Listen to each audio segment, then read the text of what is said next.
Hello YouTube. Moscow State University is a public research university located in Moscow, Russia. It was founded in 1755 by Mikhail Lomonosov, famous Russian scientist.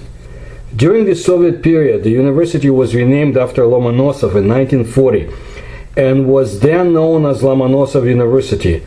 Moscow State University has educated many notable alumni, including leaders of the Soviet Union.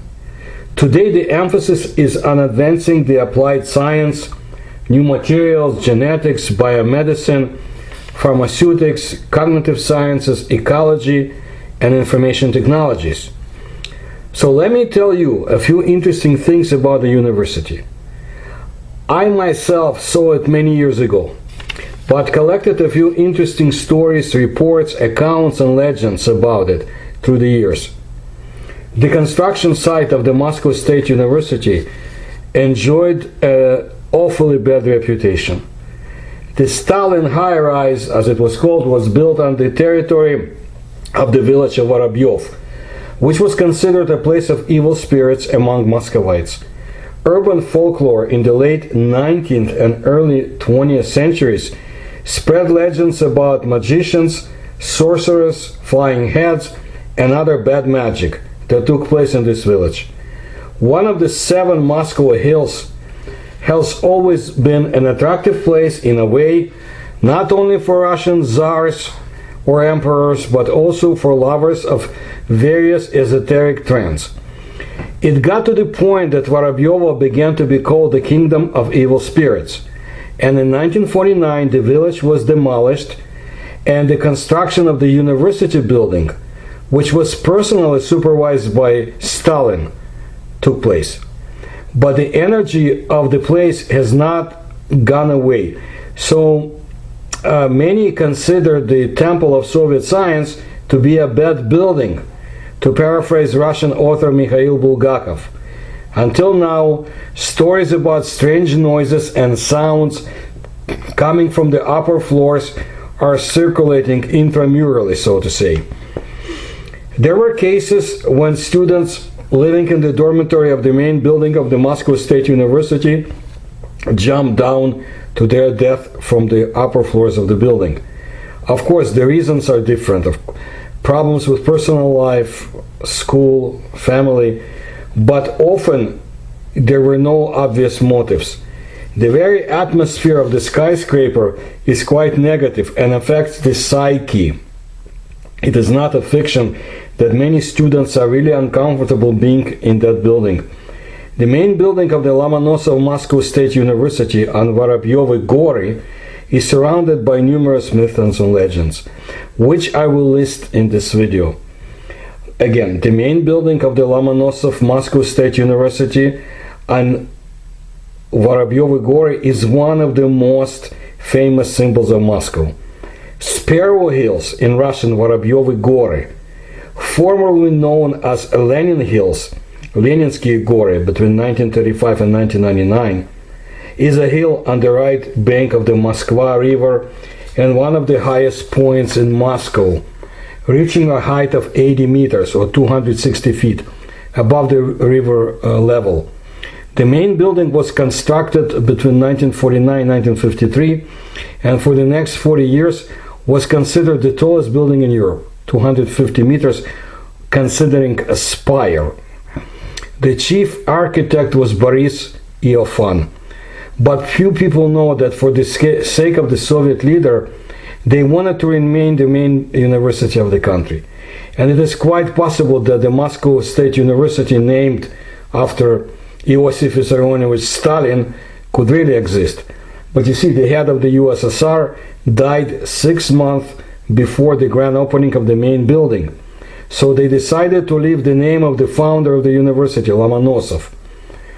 People say that if the university had been named after Stalin, then instead of the spire on the roof of the building, there would have been a 5-meter gilded statue of Stalin. According to rumors, it was even cast and ready for installation, but after the death of the country's leader, it was either hidden in the bottomless basements of the university or melted down for something else. We will look at this later in detail. By the way, it was Stalin who dismissed the chief architect Boris Iofan from working on the project because of his intransigence. The author of the project wanted the building to be built almost directly on the edge of the Lenin Hills, but it was very dangerous. The building could slide into the river due to problems with the ground. About 3,000 Komsomol, or Young Communist League, volunteers were officially employed on the construction of the main building of the university. But old-timers in Moscow claim that it was the prisoners, political prisoners of the Moscow Gulag, and some prisons near Moscow, that worked at the facility. Their number reached 14,000 people, and according to the documents, these people worked at the Construction 560 site or in the Stroylag prison camp. The fact that the Lomonosov University was built by convicts has not been a secret in Moscow for a long time. The three largest buildings of the departments, the Department of Physics, the Department of Chemistry, the Department of Biology, were built by what the Soviets modestly called the organization of the camp type of the Ministry of Internal Affairs of the USSR, SU-560, meaning forced labor camps. On the 22nd floor of the main building of the university, a separate labor camp site for 700 prisoners was organized for finishing work. Working conditions, to put it mildly, were not the best, and therefore many could not stand it. According to legend, the bodies of the deceased prisoners were lowered into the basement and walled up in the walls. If this is really true, and knowing the habits of the Soviet socialist defenders and leaders, I have no doubts, then you should not be surprised by the negative energy of the main building of the university. There is a legend that one of the prisoners tried to escape in 1949. He built something like a hand glider from improvised materials, and he glided from 100-meter height. No one knows what happened to him next. Some claim that he successfully landed on the bank of the Moskva River and disappeared. The other claim is that he was shot by the construction site security while still in flight. Still others say that he was captured on the ground, taken personally to Stalin, and he released the fugitive from prison for such a bold and desperate act. This I do not believe. Stalin was not known for mercy.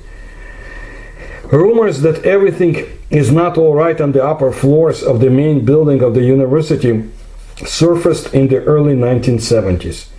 And to this day, students tell each other all sorts of mysterious stories.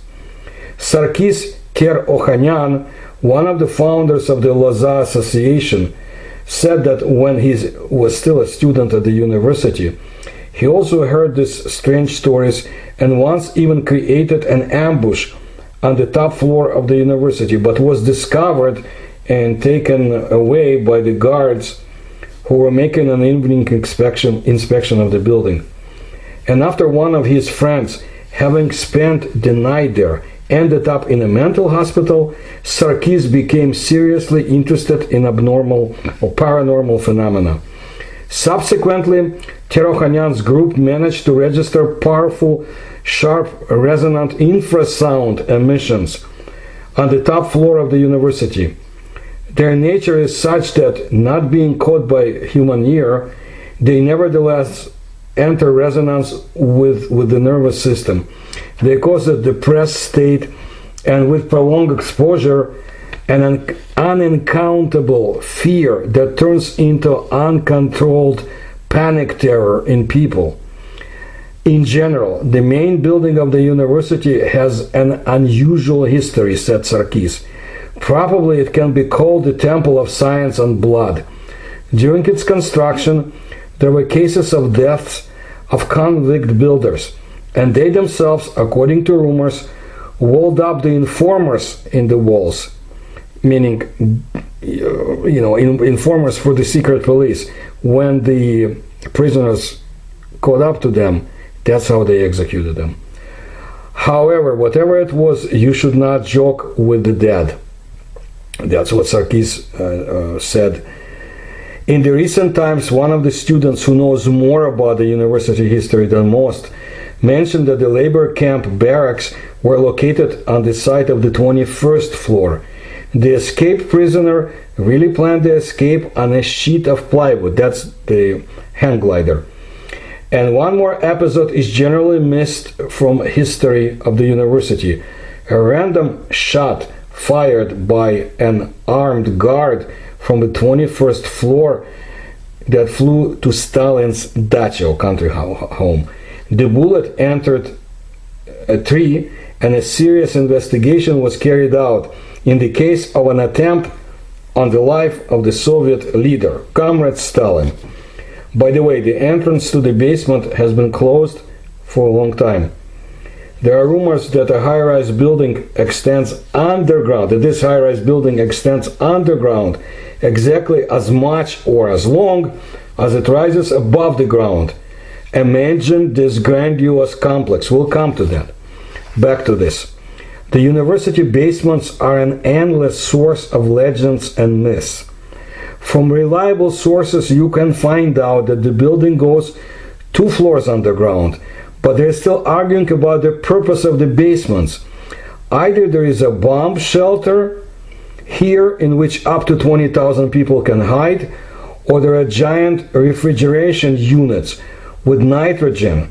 They're the ones that save the building from sliding into the Moskva River, and they hold the ground, or soil.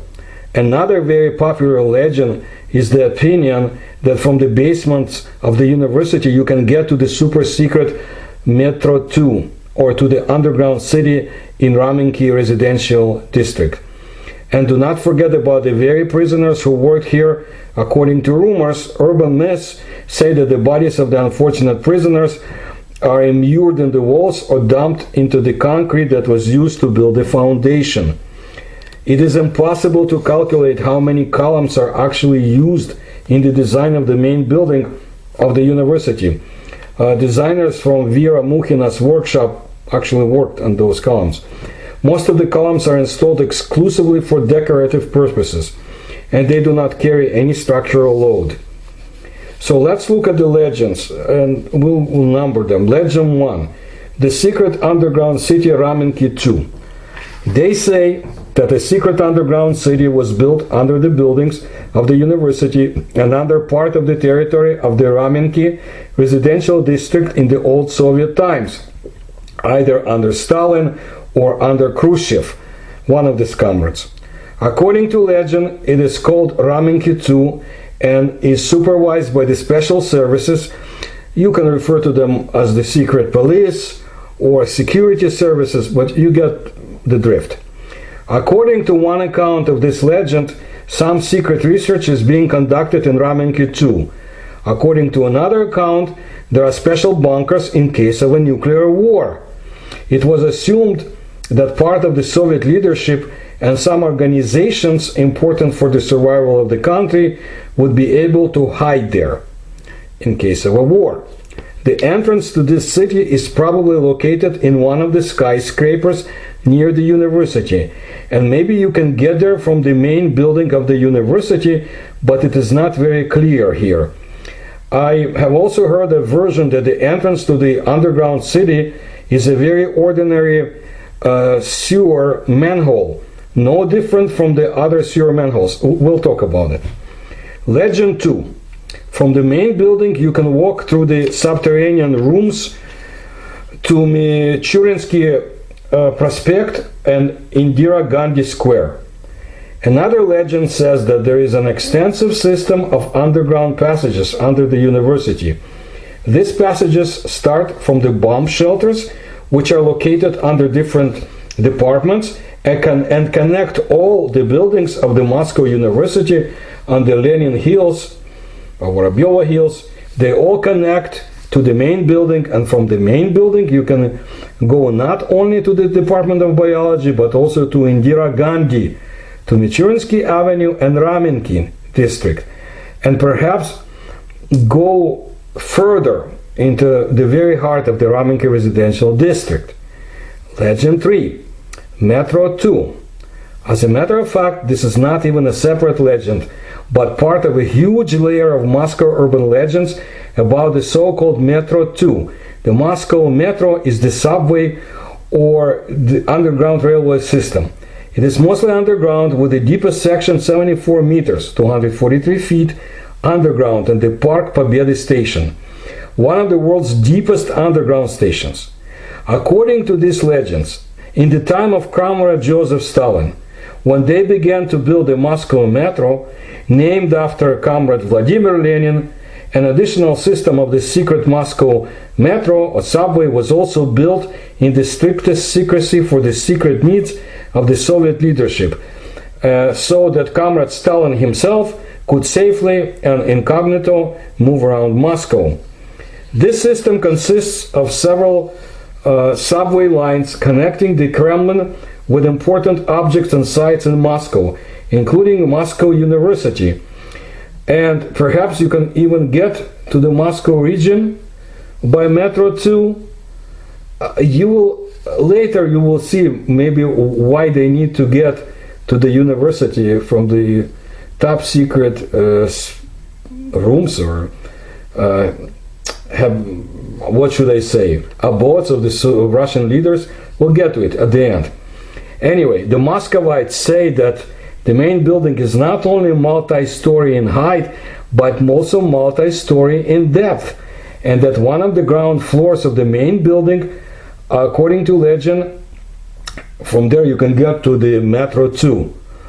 And we will speak more than once about this extension of the building downwards. Let's look at legend 4. Cyclophasotron particle accelerator under the territory of the university. A particle accelerator is a machine that uses electromagnetic fields to propel charged particles to extremely high speeds and energies, and to contain them in a well-defined beams. Large accelerators are used for basic research in particle physics. According to this legend, under the main building, there are not just laboratories, but under the university, on the Lenin Hills, there's a huge cyclophasotron on which some, possibly secret, research is carried out. Legend 5, a secret nuclear reactor. According to this legend, there is a nuclear reactor under the territory of the university on Lenin Hills, where some, possibly secret, research is being conducted.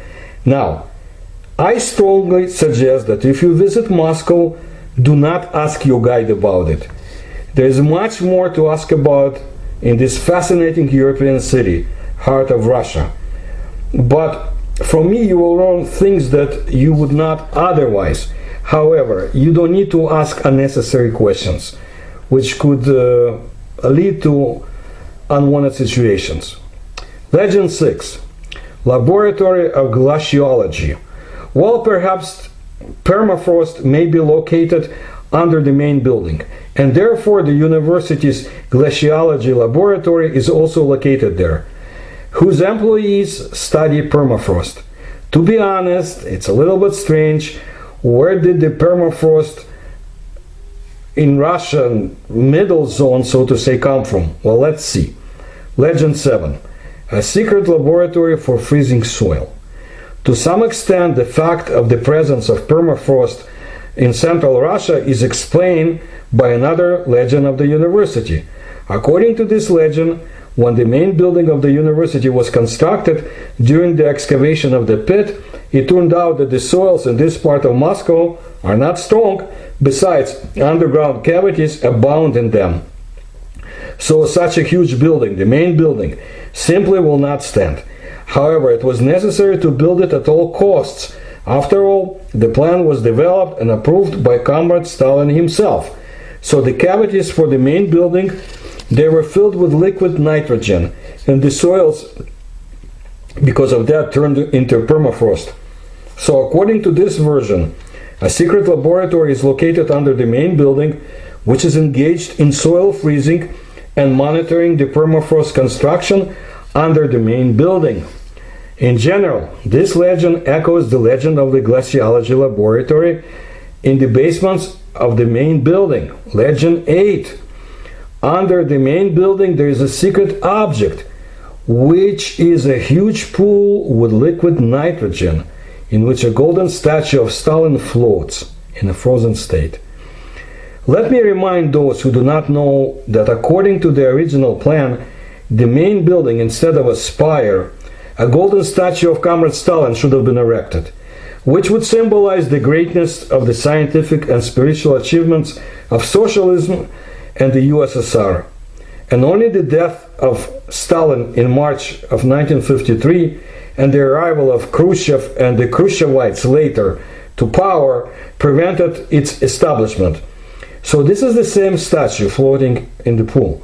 According to one account, among those leading the construction of the main building were Stalinists, who thus preserved the statue of Comrade Stalin until the time when our people return, as they dreamed. And they hid it away from the eyes of the enraged Khrushchevites, who were vigorously trying to uproot the memory of the great leader Stalin everywhere. According to another account of this legend, after changing the project, the scientists conferred and decided not to dismantle the statue, but to use such a unique work of Soviet metallurgy for scientific purposes.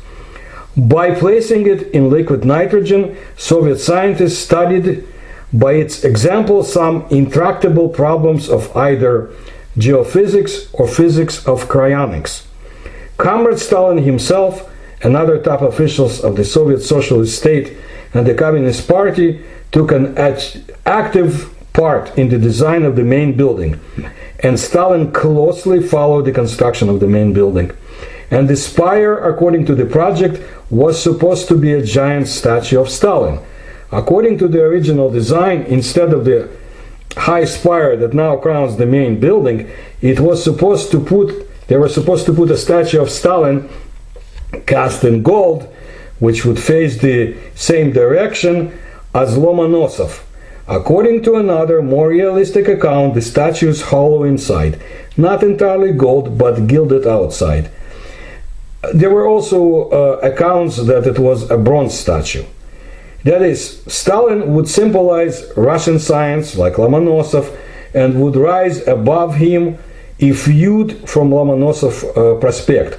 Let me remind you that Stalin, according to the immortal Soviet socialist mythology and idiotic propaganda, did a lot for the development of science in the USSR, actively followed scientific research, and moreover, he was a famous linguist throughout the country. At the beginning of 1953, the construction of the new university campus was coming to the end, and the statue was cast. It was stored in the basement of the main building under construction. It was already going to be installed, but then again, as I said before, in March, Stalin died. A meeting was called at which they decided not to stop the statue of Stalin, but hastily redesigned the project and installed a spire over the university. Well, then the so-called exposure of the cult of Stalin's personality began, so the new Soviet leaders, tried to forget about the statue as soon as possible. According to one account of the legend, the statue of Stalin is still stored somewhere in the basement of the main building. Let's look at legend 9. The sewer manhole is the entrance to a secret underground city. So let us return back to the secret underground city Ramenki 2. According to one account, the entrance to it is a very ordinary sewer manhole. This hatch, I guess I could call it that, was shown to some students at the university in secret in the early 1990s. It was located on the corner of Michurinsky Square, which is opposite from Indira Gandhi Square. This is if you stand with your back to the monument of Indira Gandhi, cross Michurinsky and go forward and to the right, then somewhere halfway to the modern Vinitskaya Street. Now this territory is built up. They even built a huge building of the new university library. Residential buildings were also constructed. And then it was a huge piece of Moscow territory. From the university metro station to the Prospect Vernadskaya metro station and from Vernadsky Avenue to Michurinsky. Listen, it was quite wild and dangerous, with the lifestyle of post-apocalyptic cyberpunk and with a very interesting subculture. What was happening there is very reminiscent of the films Mad Max, and especially Mad Max 2, according to the person who collected, by the way, a lot of these legends.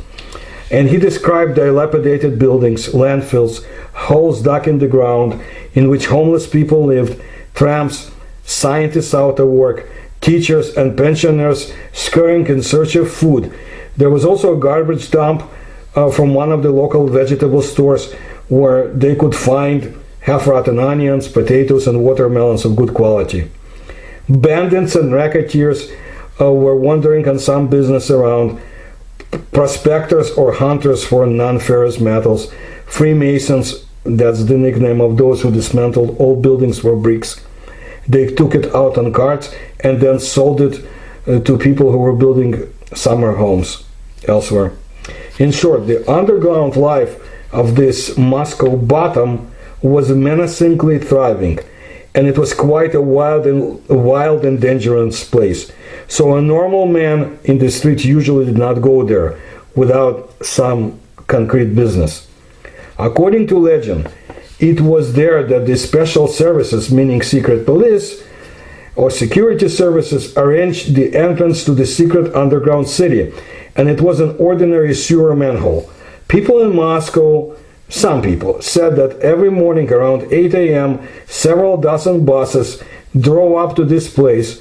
Workers would get out of them. It turned out that several hundred workers did. Each had a lantern, and everyone climbed into this hatch, and then apparently they got into this underground city by some secret passages. At 6 o'clock in the evening, accordingly, the opposite happened. Buses arrived, and the hatch opened up. Workers got out of it, and one by one, after the work shift, they got on buses and went home. Please note, it was all I'm telling you, and all this goes back to the period like about 1993, 1994. Now everything has changed there, and the territory is quite habitable, although, as they say, the reality there is still quite strange. And Russia itself is different. There is another level of secrecy. It's a different land from the time that Yeltsin ruled it, but the university is still there with all its secrets. Legend 10. Those who work in the secret underground city do not come to the surface at all. They say that those who work in the secret underground city live there and do not come out to the surface. There's everything for a normal life and leisure. Shops, hospitals, cinemas, gyms, etc. So people not only work there, but they also spend their leisure time, make friends, fall in love, get married, give birth, and raise children. Therefore, a whole generation of people has already grown up underground who have lived in this secret city all their lives and have never climbed to the surface. Most likely those who talk about this refer to secret military facilities under Moscow, and I do not know anything about them and would not want to know. So let's look at Legend 11. About people who were trying to get into the hatch without permission. There are stories about ordinary people, including university students, who try to get into the manhole and see what is hidden below the city. They were also intrigued by the large number of workers climbing into the hatch and decided to check out what was happening there.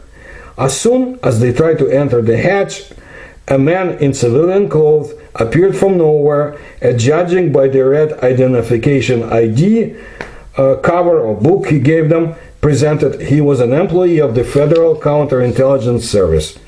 He told the students and another person who tried to get in to get out of this place as soon as possible and not to tell anyone anything of what they saw. The students, of course, hurriedly retreated and did not say anything to anyone for a long time, but then one of them got drunk and he blabbed. So this hatch and manhole apparently is guarded by invisible employees of the special services who are very skillfully hiding somewhere nearby. So it is best to stay away from this place at all, no matter what happens. Okay? Now, about the spire. there's also interesting to hear what Muscovites say. For example, there is a fairly common account that one of the KGB headquarters was located in the rooms in the Spire during the Soviet era, from where the movements of high-ranking officials were monitored. What is there now is unknown. Please note, most of the stories were heard in the 1990s. Now the new territory of the university is rapidly being cultivated and losing its mystical flavor. So who knows how many more stories are left. I will add something from the students from fairly recent times later. Legend 12. The main building was built to last for centuries, and it is almost impossible to destroy it. In addition, they say that Comrade Stalin himself personally made sure that the main building was built for ages. A special stone of very high quality was used for the construction of this building. It was transported from afar from some special quarry. They also say that a secret cement recipe was used during the construction of the main building. Since Stalin himself was from the Caucasus Mountains and at first seriously studied theology, and even studied theology before he became interested in Marxism, he knew that there are master builders of Christian churches in Armenia who still, or let's say until the middle of the 20th century, knew the oldest secret recipes for super strong and durable cement. Namely, eggs are added to cement in a certain proportion. According to one version, not whole eggs, but egg whites.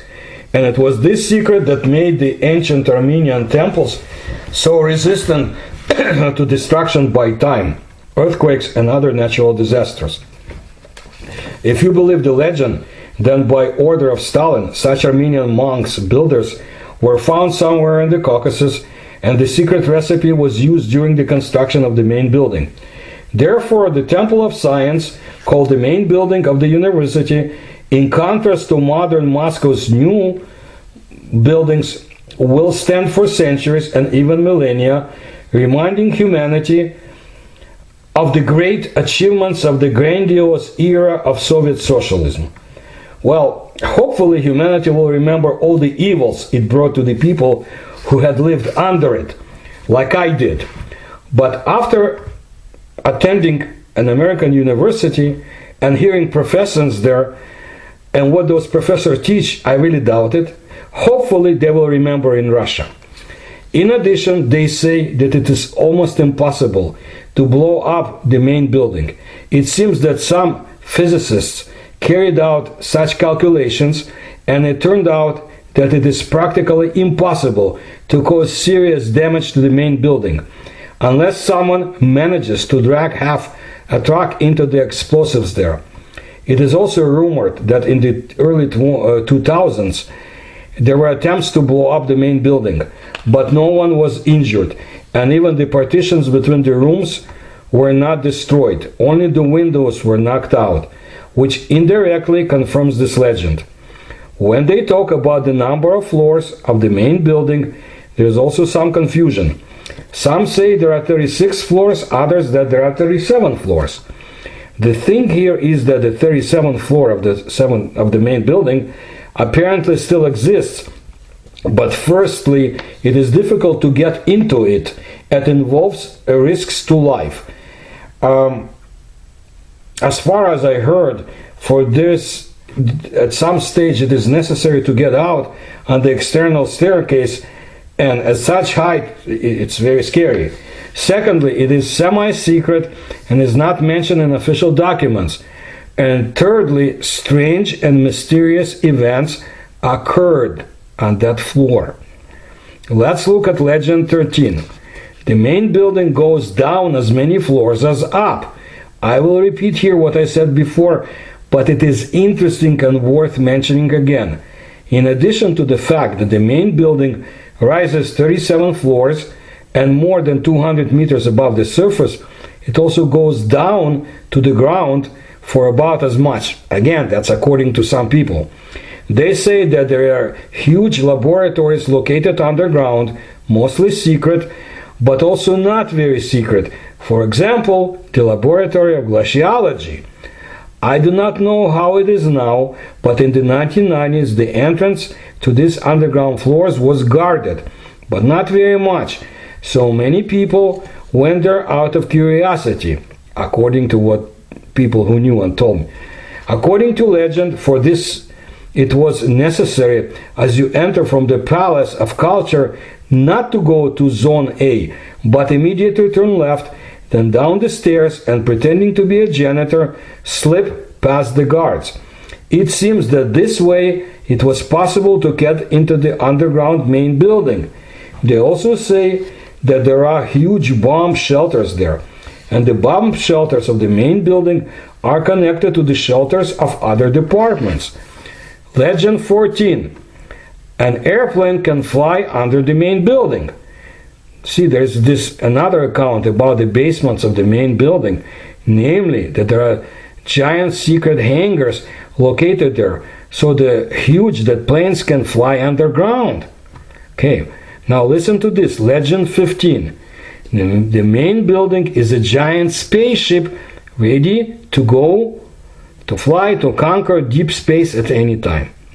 Of course, this story sounds absolutely bizarre and implausible, but some people claim that this is true. If you believe this legend, the Soviet space program was actually even more developed than it is officially recognized, and in particular, already in the time of Stalin, huge spaceships were built ready to serve the expenses of the deep space, but they were not launched into space, at least officially. And the main building, according to this legend, is not just one of the buildings of the Moscow University, but a spacecraft ready to fly at any moment. The main building is made not of stone, but of a special stone-like material that can withstand huge temperatures and cosmic radiation. There is also a special system that allows you to instantly close the windows. Above the ground, the main building is only a residential part of a giant space rocket. There is also a lot of things underground: rocket engines, life support systems for several thousand people, and so forth. The spacecraft is ready to depart at any moment, just waiting for the order. I do want to remind my audience of the rumors pertaining to space exploration secret projects allegedly undertaken by Stalin and his scientists. I mentioned them in my other videos. It's all very interesting. Well, you know, it's very convenient for any leadership to have a spaceship on standby to be ready to depart from this planet.